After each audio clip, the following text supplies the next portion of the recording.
Oke, assalamualaikum, berjumpa lagi di channel gue. Dan seperti biasa gue ditemenin sama teman gue yang katanya punya cerita horor gitu seputar pengalaman pribadi dia atau orang-orang di sekitar dia. Oke, gak usah lama-lama lagi, kita langsung dengerin aja ceritanya.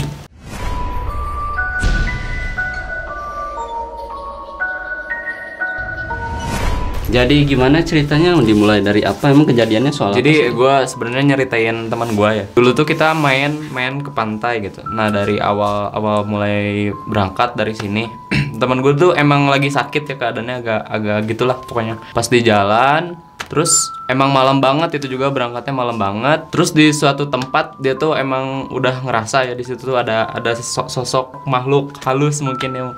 Gue juga sebenarnya nggak percaya, soalnya gue juga penakut gitu ya. Terus Kayak gitu. Terus dia sebenarnya pertamanya dia duduk di pinggir. Lama kelamaan di pinggir pintu tuh dekat jendela, iya maksudnya. Terus Duduk di pinggir jendela, terus lama kelamaan dia pindah ke kanan. Nah, di kanan itu dia pas di suatu jalan udah agak deket ke pantai ya, emang tempatnya gelap banget. itu posisinya malam apa siang? Sore? Malam. Oh, malam-malam. Iya malam. Gue berangkatnya jam berapa ya? Abis Isya gitu. Kan udah nyampe sana udah nyampe jam 12-an. Jadi ceweknya tuh ada 3 orang yang gue ceritain tuh yang lagi sakit itu ya. Terus yang di depan ada cewek juga, dia juga bisa ngelihat. Yang di depan tuh bilang katanya agak cepetan bawa mobilnya. Disitulah gue ngebut. Terus yang tengah itu emang dia udah ngerasa di depannya ada sosok gitu warna hitam gitu. Maksudnya di depan mobil? Di depan mobil kan gue lagi ngebut gitu ya, depan ya di jalan. Di jalan. Ya di jalan tuh ada sosok hitam gede katanya gitu ya. Dia tuh ngeliat, mungkin kaget. Kagetnya tuh pasti sosok itu tuh ada di pinggir.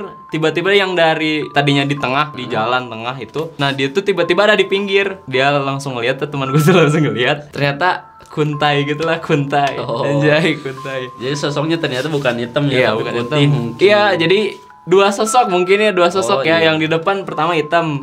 Yang di pinggir itu kuntai katanya gitu. Di situ gua nyampe ke pantai itu subuh. Nyampe lah di situ, gua ke masjid dulu, sholat.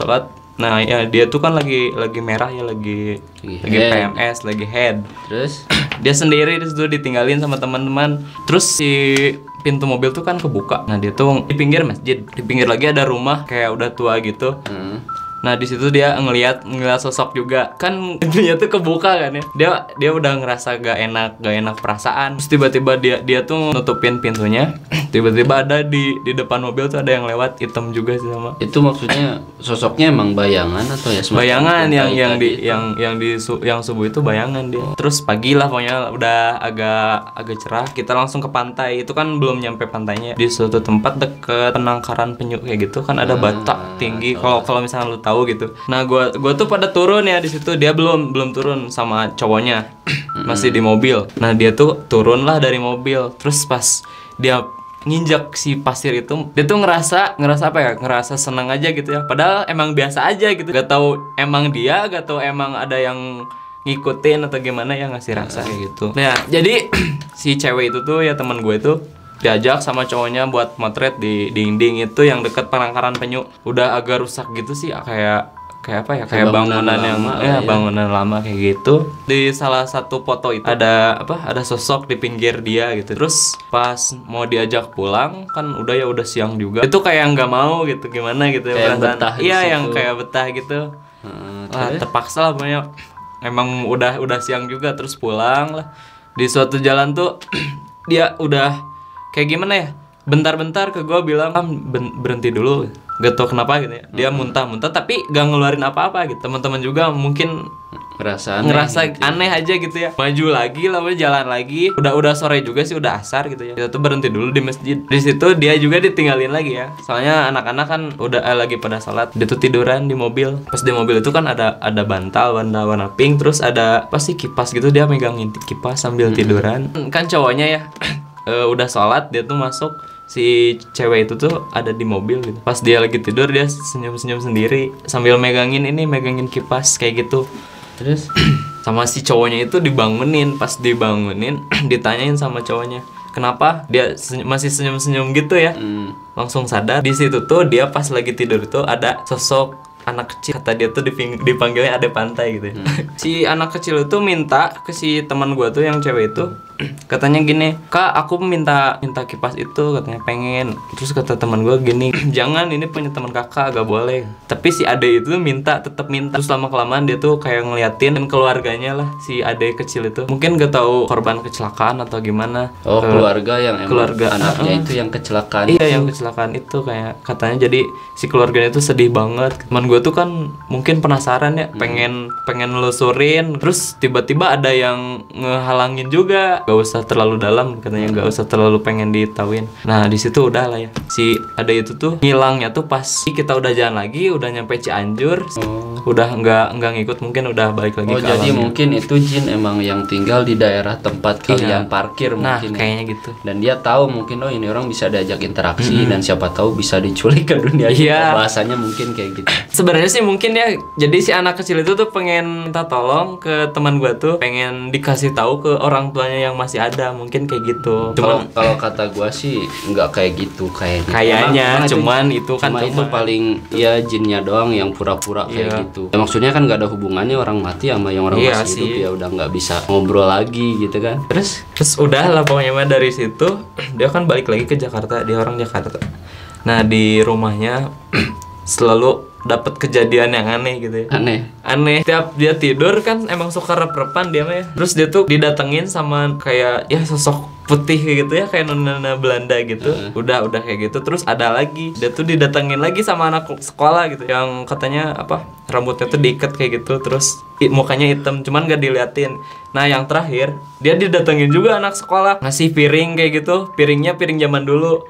Terus mukanya tuh serem mungkin ya, terus matanya emang ada merahnya gitu dikit. Nah pas dia bangun dari tidurnya, si sosok itu ada di pinggir sini di kiri. Pas dia ngeliat mungkin langsung kaget ya. Udah dari situ selalu dia tuh digangguin, kayak si pintu kebuka sendiri.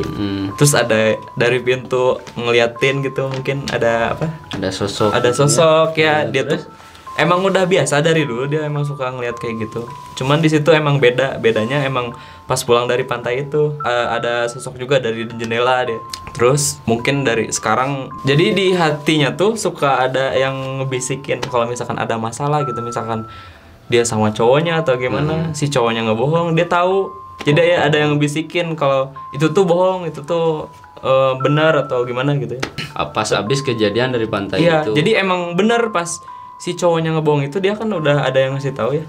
Emang benar realnya, pas besoknya ditanya emang ngebohong dia si cowoknya. Berarti ada manfaatnya juga ya, dia bisa ngeliat jin. Tapi yang jadi aneh sih itu emang keluarganya nggak ada yang tahu dia kayak gitu. Cuman adenya doang sih yang tahu. Adanya doang. Iya, dia juga baru pindah sih ke rumah itu. Yang dulu tuh di mana punya Mada. Di situ emang suka digangguin. Cuman yang sekarang lebih parah katanya. Iya, lebih parah tempatnya, emang banyak yang ngeganggu gitu. Berarti emang dasarnya indigo lah ya. Iya, indigo. Nah, dia tuh emang sebenarnya pengen kayak si Saraway Jayanto, pengennya emang interaksi kayak gitu, bukannya dia tuh kesurupan atau gimana. Pengen ngobrol kayak gitu, cuman mungkin belum ada kali ya. Ya bisa jadi sih emang kasusnya anak-anak indigo itu lebih sering digangguin daripada orang yang nggak bisa ngelihat. Contohnya misal kayak gue nih, gue tuh jarang ngelihat yang kayak gitu. Apalagi kalau misal setan kayak yang nongol terus diam di pinggir kita pas lagi tidur, itu tuh jarang gitu. Tapi kalau emang kasusnya orang indigo, emang pasti iya, kebanyakan gitu. Yang sering gue denger juga emang mereka banyak diganggu gitu. Nggak tahu asal muasalnya kenapa, tapi emang itu yang terjadi gitu kan. Jadi cuman itu doang sih kisahnya mungkin yang gua tahu. Sekarang gua gak tahu juga sih, dia emang gak cerita. Cuman ceritanya yang segitu. Ya mungkin nanti bisa lah ya, kita tanyain lagi langsung mungkin gitu kalau dianya mau gitu. Ya mungkin segitu aja cerita buat kali ini. Seperti biasa, makasih udah nonton dan jangan lupa komen untuk kalian yang punya cerita-cerita horor, supaya gua nanti kedepannya bisa bikin sketsa lagi gitu ya, walaupun emang belum mulai sih sketsanya. Dan ya mungkin sekian aja. Assalamualaikum warahmatullahi wabarakatuh.